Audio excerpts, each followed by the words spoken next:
Okay, hello chess players. Today we're going to be taking a look at the Ruy Lopez, beginning after e4, e5, knight f3, knight c6, bishop e5 begins the Ruy Lopez, and we're going to be taking a look at something called the Norwegian Variation, which starts after a6, bishop a4, the immediate b5, and then the immediate knight a5, just going after that bishop pair and trying to equalize that way.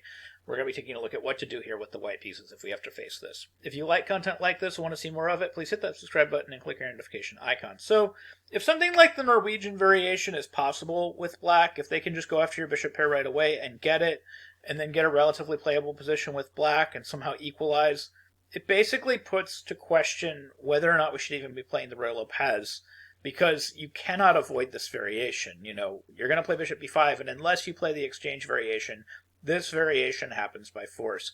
So we need to know how to get some sort of advantage here with white, and we need to ask questions about the soundness of black's plan, considering that he's moving the same piece twice in the opening, and he's moving that piece to the rim. How do we take advantage of this? What do we do with the white pieces to get some sort of advantage? Well, it's not totally easy. So like the first instinct would be, can we just take this pawn? It's hanging. Can we take it? Black isn't developed. Can we take this pawn? Well, unfortunately, white isn't developed either. So knight captures b3 to, of course, get rid of the threat on the f7 square. A captures b3, and then queen g5 should be completely equal. After knight to f3, queen takes g2. Black gets that pawn back, and he should have complete equality. This was actually played in Martinez versus Nestorov, played on chess.com back in 2022, and the game was rather long. It went for 68 moves, but it did in fact end in a draw. But needless to say, from here, black has actually managed to equalize. So going back, after knight a5, we should of course do something else. I will note that other versions of going after the bishop pair for black don't seem to work as well as knight a5, if that's any clue. Like knight to d4, for example, should just lose on the spot to knight d4, e takes d4, and then amazingly bishop takes f7 check. So just the fact that black is underdeveloped in these positions seems to lend itself to these types of tactics. This tactical idea is actually kind of cool. Basically, the idea revolves around this rook being available on this diagonal in apparently every single line. If king takes f7, you're going to play queen h5, and as you can see, there's this immediate threat of queen d5 check. So if g6, we would have queen d5 check, which picks up the rook, but also if any other move, like king f6, we can just shuffle the king until he gets there, and then we can still get him with this fork.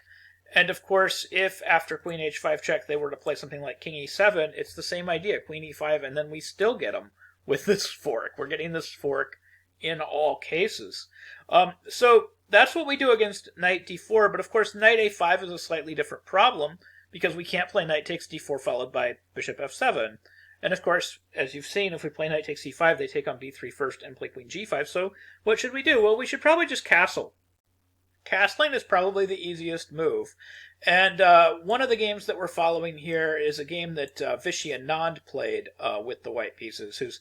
And Vishy Anand is usually the guy that I follow with white when we're looking at these games. One of the games I'm looking at is Anand versus Mirosevic that was played in Moscow back in 2007 that went down this path.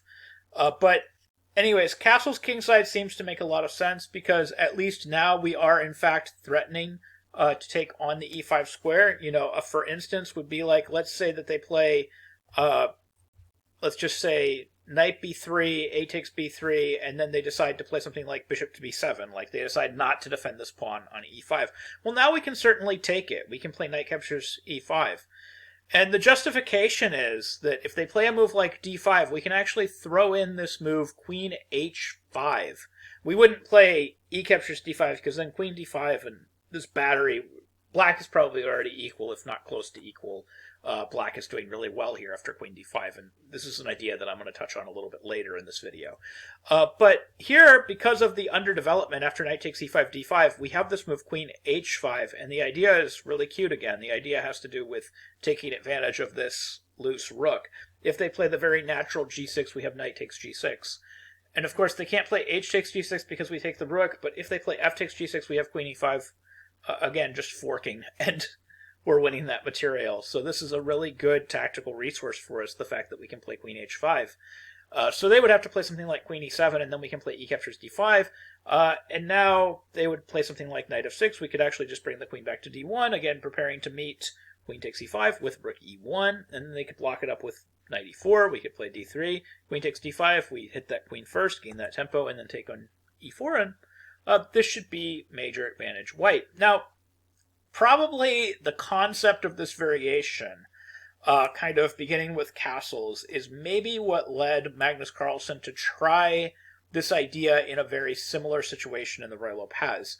He essentially, in the World Championship match back in 2021 against Ian Nepomniachtchi, he started essaying something interesting against the ambidextrous system, which looked an awful lot like the Norwegian variation. He would play knight f6 first, and then he would go into he would threaten to play the marshal, threaten to play d5. And then after the ambidextrous variation, then he would play knight a5. So he's kind of playing a Norwegian variation deferred.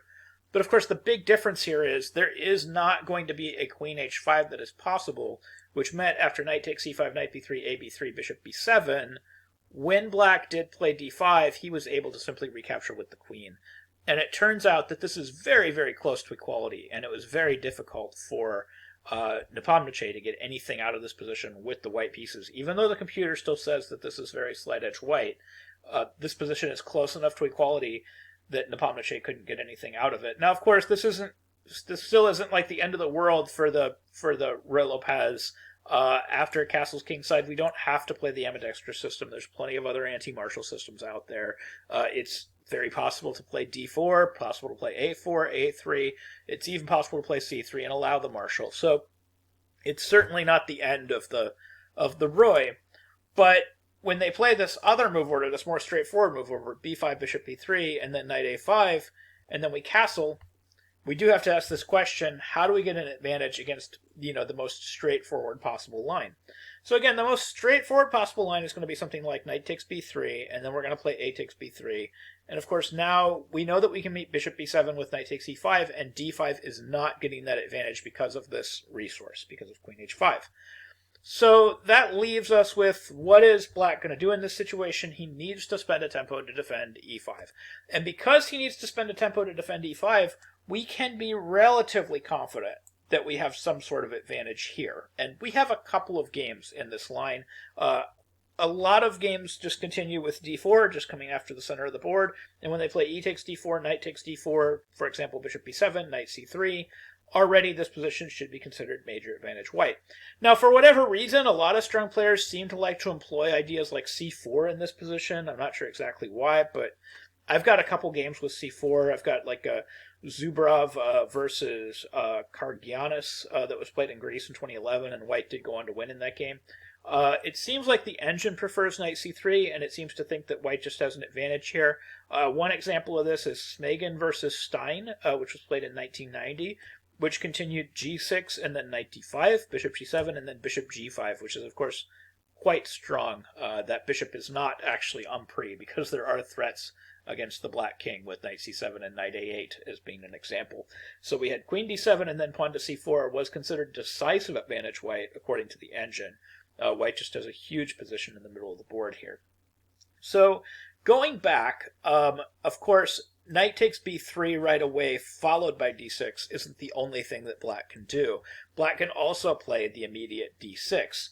And now we're getting into the territory of this Anand versus Manamjarov game, and also Anand versus Mirosevic went down this path, where white again continued with the immediate d4, and then we have e takes d4, knight takes d4, and then they played bishop to b7.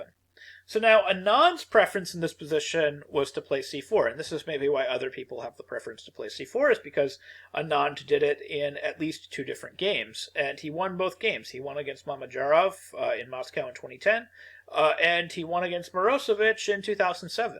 And those games continued c5, knight f5, g6, and then he continued knight g3 in one of the games, and he continued knight back to e3 in another one of the games, and he did manage to win both. And, white has some sort of maybe very, very slight edge here. But I personally think that maybe a little bit better is after bishop to b7 to play something like bishop d2. and just put pressure on this knight to make some sort of decision right away. This seems like the more straightforward approach to the position, and this was played in a couple of games. This was played in Liko versus Mamedyarov, which did end in a draw. That doesn't mean that the opening path was wrong. It just means that it ended in a draw. And then the main stem game that we're actually following is Kabali versus Nesterov, which I feel like went down a slightly better path. Basically, he improved a little bit down the road here. So bishop to d2, we have knight b3, knight takes b3, we have rook b8, and then the game that I don't like, the Mamedyarov game, continued with rook to e1, and I didn't think that this was as good. This is what Liko played against Mamedyarov in Russia in 2009. Rook e1 didn't seem like the best option. Now, the computer seems to prefer the move pawn to a4 here, and it gives this as advantage white. So it appears that this is the direction we should be going. And if you just look at the position very logically, we have more space, we have more development, the black king is still in the middle of the board. If we can start breaking up the pawn structure and opening the position, clearly this should be advantage white.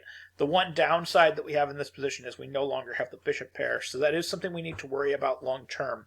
But as long as we're creating short-term dynamic problems, this position should be advantage white. So we have this good game that continued. B takes a4, rook a4, knight to f6, knight to c3, bishop to e7, knight to d4, just centralizing that knight, castles knight f5, and pretty much once you get your attacking knight to f5, and then black's pieces are still kind of behind the lines, the bishop on e7 is not fully developed yet, black hasn't managed to get in that d5 pawn thrust yet, and the king is still relatively exposed, because with that knight on f5, the king is never truly going to be safe. White probably has an advantage here, probably a pretty big one. So queen d7, queen f3, the engine thinks this is major advantage white. And then after bishop d8, we had a mistake from Kabali. He played queen g3. He did end up going on to win the game anyway after the move queen g3, but this move was not actually ideal. The move that he should have played and the absolute winning move was just bishop h6, which should have just ended the game on the spot. The point being, you cannot take this bishop. Of course, the threat is just bishop g7 or knight g7, which should be completely winning.